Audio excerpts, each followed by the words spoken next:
여러분 안녕하십니까? 강신업 변호사입니다. 자, 지금 한동훈 당대표의 처지가 사면 초과에 몰렸다는 평가가 나오고 있습니다.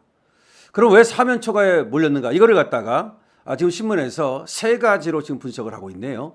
하나는 성과가 없다는 겁니다. 성과 무.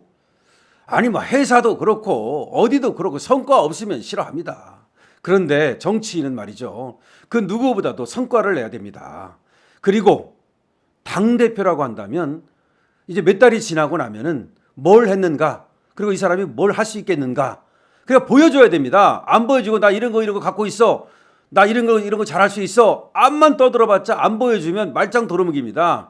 이 정치계는 말이죠, 다른 데보다도 더 성과를 갖다가 보여줘야 되고 그걸로 평가받는 곳이거든요. 첫 번째, 이 한동훈이가 들고 나온 게 뭡니까? 최상병 특검법을 들고 나왔잖아요. 근데 최상병 특검법을 왜 들고 나왔냐면 그 이유는 있어요. 민주당에서 얼마나 웃긴 얘기를 했냐면은 최상병을 갖다가 이제 그 수사, 그 관련 수사를 하는데 그러면 특검을 갖다가 임명해야 될 거 아닙니까? 특별검사를. 근데 특별검사를 누가 임명하느냐? 민주당에서, 그리고 조국당에서 하나씩 뭐 이렇게 추천해가지고 그 중에서 대통령이 반드시 특별검사로 임명을 해야 된다. 즉 국힘은 빠져라. 민주당에서 알아서 특별검사를 임명하겠다. 그러니까 대통령의 특별검사 임명권을 빼앗아 버린 거야. 지멋대로 하겠다는 거야. 이게 말이 됩니까? 그거 외에도 여러 가지 악법이 있거든요. 그러니까 이거를 이제 법조인인 한동훈이 딱 포착을 해가지고 그건 말이 안 된다. 오히려 국민의힘에서 새로운 최상병 특검법을 발의하겠다. 우리가 새로 만들어서 발의하겠다. 근데 거기에 핵심이 뭐냐면은 니들이 민주당에서 그리고 조국당에서 니들 멋대로 특별검사를 갖다가 누구 임명하라 이렇게 떠드는 것이 말이 되느냐. 그러지 말고 대법원장이 지명하는 사람을 특별검사로 임명하도록 하자. 왜냐하면 대법원장은 제3자고 그리고 공정의 대명사 아닙니까? 그러니까 대법원장이 얘기하는 사람을 갖다가 특별검사로 임명하면 그건 공정할 거 아니냐. 이런 얘기를 한 거야. 근데 이것도 마찬가지로 대통령의 특별검사 임명권을 빼앗는 거예요. 몇 명을 올려가지고 그 중에서 대통령이 하나 찍는 거지. 딱 한 사람을 딱 이 사람 하라. 그건 대통령입니까? 그러면 허수아비지?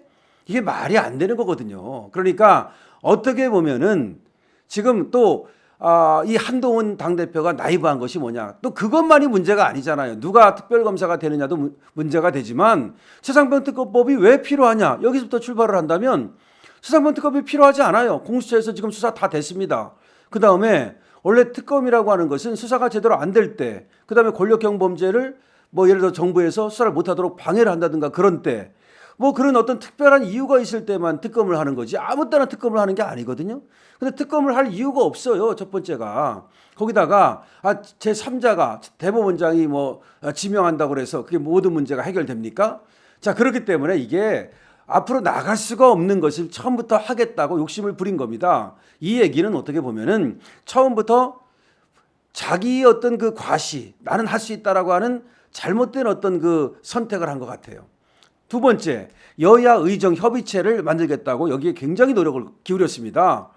그러니까 여야 의정 협의체가 뭡니까? 의료개혁과 관련해 가지고 지금 의사들의 어떤 집단 그런 어떤 행동으로 인해서 뭐 응급실이 뭐 마비가 되네, 내지는 지금 뭐 여러 가지 뺑뺑이를 도네, 이런 얘기가 있으니까 이제 한동훈은 뭐라고 또 이제 접근을 한 거냐면 여당, 야당, 의료계, 정부가 하나의 협의체를 만들자. 그 협의체를 만드는데 내가 주도적으로 어떤 역할을 해보겠다. 이렇게 한 겁니다. 근데 이것도 한동훈이 굉장히 나이브한 것이 뭐냐면 의료계에도 한 목소리를 내고 있질 않아요. 교수 다르고 전공의 다르고 학생 다르고 그다음에 또 개업의 다르고 다 다르거든요. 그리고 또 지금 정부에서 윤석열 대통령이 추진하고 있는 의료개혁 방향을 잘 알아야 되는데 한동훈이 얘기는 정부에서 뭔가 양보를 크게 하는 것을 전제로 하는 건데 적어도 정부에서는 이 의료개혁 방향만은 옳다라고 주장하는 거 아닙니까? 그리고 2025년 정원은 이미 정해졌기 때문에 그걸 되돌릴 수 없다고 보는 거고, 그 다음에 또 정부에서는 뭐라고 보느냐면은 의료계가 오히려 대폭 양보를 해야 되는데 자기 집단 이기주의에 빠져 있다고 보는 것입니다. 그럼 의료계도 설득을 잘 해야 되는데 의료계 설득에 실패하고 있는 거 아닙니까? 한동훈이가. 그럼 정부에서만 뭐 이 계획을 좀 뭐 포기하라는 식으로 얘기를 하는 건데 또 정부에서 그렇게 할 리가 없잖아요. 하여튼 또 야당도 말이죠. 사실은 이재명이가 완전히 이무기여서 겉으로는 뭐 의료개혁을 갖다가 지금 문제가 있는 것처럼 어쩌고 떠드는데 그때는 어떻게 했습니까? 사실은 의료개혁 해야 된다고 강력하게 주장했던 게 그게 이재명이에요. 그러니까 이재명이는 살살 눈치를 보면서 표만 득표만 되면 되는 거지 그렇게 나서 가지고 말이죠. 이쪽을 설득하고 저쪽을 설득하고 할 생각이 별로 없어요. 자, 그거를 잘못 포착했기 때문에 여야 의정 협의체를 만들다고 너무나 앞서 나가다가 여기서도 사실은 성과를 전혀 못 내고 있습니다. 그럼 다른 성과라도 내야 될 거 아닙니까? 개혁 성과. 그러니까 새로운 어떤 젊은 당대표라고 한다면 일단 국힘을 갖다가 개혁해야죠. 근데 국힘 개혁되고 있습니까? 여의도 연구원부터 삐걱거리고 있고 총선 백서 하나 못 내고 있고 뭘 하고 있습니까? 왜 총선 백서는 안 내는 겁니까? 여의도 연구원 좀 제대로 만들어가지고 국힘의 정책을 뒷받침하는 이런 걸로 해야 되는데 여기 갖다 앉힌 사람이라든지 다 정말 그다음에 지금 국회 특권 폐지 국민들이 바라는 게 그거잖아요. 그러니까 지금 불체포 특권 같은 거 폐지하고 이런 것들에도 성과를 내야 되는데 하나 성과를 내는 게 없고 이재명한테 끌려다니기만 하는 거 아닙니까? 따지고 보면. 그래서 성과가 없다는 거 이것이 사면초가에 빠진 첫 번째 이유입니다. 두 번째는 대통령과의 불통입니다. 아니 여당 대표잖아요. 야당 대표가 아니지 않습니까? 여당 대표는 왜 여당인 겁니까? 대통령이 소속된 당이니까 여당인 거예요. 오늘이라도 대통령이 탈당하면 그날부터 여당 아니에요. 그날부터 여당 아닌 거야. 그러면 여당이라는 걸 잘 이해하고 대통령과 소통 관계를 잘 협력해야 되는 겁니다. 야당이 아니잖아요. 오히려 야당 당대표는 지멋대로 해도 돼. 내 위에 사람 없는 거야. 그런데 여당은 내 위에 사람이 있는 거예요. 대통령하고 같이 가야 되는 거고 제1호 대통령 제1호 당원이 대통령이에요. 그런데 그 관계에서 실패했다는 겁니다. 그러니까 처음부터 어떤 잘못된 생각을 가지고 나온 것 같아요. 대통령을 갖다가 차별화시켜야 된다. 뭔가 대통령과 각을 세워야 된다. 그렇게 생각을 하고 나온 것 같은데 그렇지 않습니다. 대통령의 지지율이 좀 낮다고 그래가지고 뭔가 이걸 대통령을 만만히 보고 자기 멋대로 해나가겠다고 생각을 했다면 그것은 착각입니다. 대통령이 어쨌든 여당하고 같이 2인 삼각체제로 가지 않으면 또 대통령이 여당 대표에게 힘을 실어주지 않으면 여당 대표는 아무런 힘이 없는 겁니다. 더군다나 한동훈 당대표는 현직 국회의원도 아니기 때문에 원내의 영향력이 굉장히 작아요. 그런데 원내 영향력을 갖기 위해서는 대통령이 도와줘야 원내 영향력을 갖게 되는 거죠. 대통령이 예를 들어서 당대표를 갖다 패싱시켜버리면 원내대표가 다 알아서 하면 됩니다. 당대표가 무슨 필요가 있어요. 국회에서가 중요한 거지.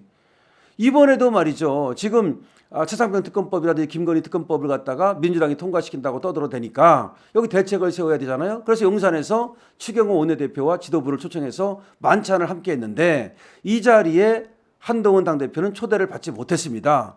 뭐 사전 양해는 있었다고 하지만 이거 뭡니까? 당대표가 지금 겉도는 거 아닙니까? 사실상 왕따 당하는 거 아닙니까?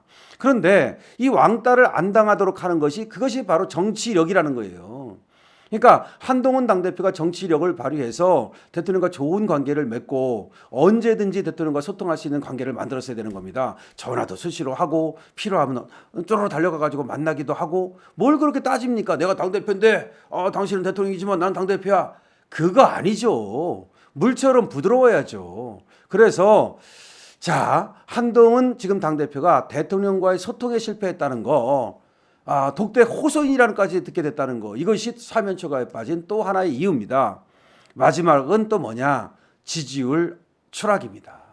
한동훈 당대표가 처음 등장할 때만 해도 젊은 당대표에 대한 젊은 정치인에 대한 기대가 있었습니다. 그리고 법무장관 할 때 어쨌든 민주당을 상대로 상당히 잘 싸웠다는 평가도 있었습니다. 근데 알고 보니까 그게 말싸움 뿐이다 이거야. 그러니까 국회에 가가지고서 민주당 국회의원들 그 모질이들 뭐 이모니 주모니 이런 애들하고 싸워가지고 뭐 말싸움에서 이겼다. 그게 뭡니까? 그건 별로 그렇게 중요한 게 아니에요. 정말로 이제 당대표가 됐다면 행동력을 통해 가지고서 대야 투쟁도 보여주고 이런 걸 해야 되는데 여기서 뭔가 실망을 안겨주는 겁니다. 그러니까 대통령도 하고도 각만 세우지 그 각을 세우는 거 왜 세우는 거예요 그러면? 각을 세우면서 뭔가를 보여준다면 또 모르겠어. 아무것도 보여주지 못하고 아무것도 못하면서 각만 세우니까 그러면 여당에서도 이 당내에서도 그리고 또 국힘의 당원들도 별로 기대를 걸었다가 실망이 이제 커져가는 거죠. 그리고 또 전체 국민들도 저 여당 대표 좀 뭐 하는 거야? 보니까 먼저 할 줄 알았더니 말이야 무슨 뭐 대통령한테 할 말도 하고 어쩌고 떠든다 그러더니 아무것도 뭐 할 말도 못하면서 그렇다고 하는 것도 없고 뭐 사실상 따져보니까 뭐 겉으로는 각 세우는 척했지만 속으로 보니까 뭐 일종의 뭐 시다발입밖에 안 되네 또 이렇게 보는 거고. 그러니까 여당을 지지하는 다시 말해서 국민의힘 당원들은 대통령한테 개긴다고 싫어하고 그다음에 또 야당 애들은 대통령의 시다발이라고 싫어하고 그러니까 이것도 저것도 아닌 그러니까 동그라미도 아니고 네모도 아니고 무슨 세모도 아닌 이런 꼴이 돼버렸단 말이죠. 그래서 지지율이 추락하고 있는 겁니다. 지금 한동훈 당대표는 뭐 자기가 63%를 얻었다고 그러지만 옛날에 홍준표는 67%도 얻었어요. 그거는 그 당시 일시적으로 윤석열 대통령을 도와드리라고 많은 사람들이 그래도 한동훈 당대표한테 기대를 걸고 있는 거지 한동훈이를 그 자체로 발광체로 보고 있는 건 아니에요. 윤석열 대통령은 발광체지만 한동훈 당대표는 반사체다라는 건 누가 봐도 아직까지는 홀로 독립할 수 없는 겁니다. 자, 이와 같은 이유로 지금 한동훈 당대표가 사면 초과에 빠졌는데 첫 번째 성과가 없다. 두 번째 윤석열 대통령과 불통이다. 세 번째 지지율이 추락하고 있다. 그럼 이걸 어떻게 그러면은 다시 이걸 회복할 것이냐. 그거는 거꾸로 성과를 내고 대통령과 소통하시고 그다음에 지지율을 올려야 됩니다. 그럼 어떻게 할 것인가. 그거는 깊이 고민해야죠. 그리고 소통하면서 전략을 짜고 방법을 만들고 그리고 행동으로 옮겨야 됩니다. 자, 여러분 고맙습니다. 강신업 TV입니다.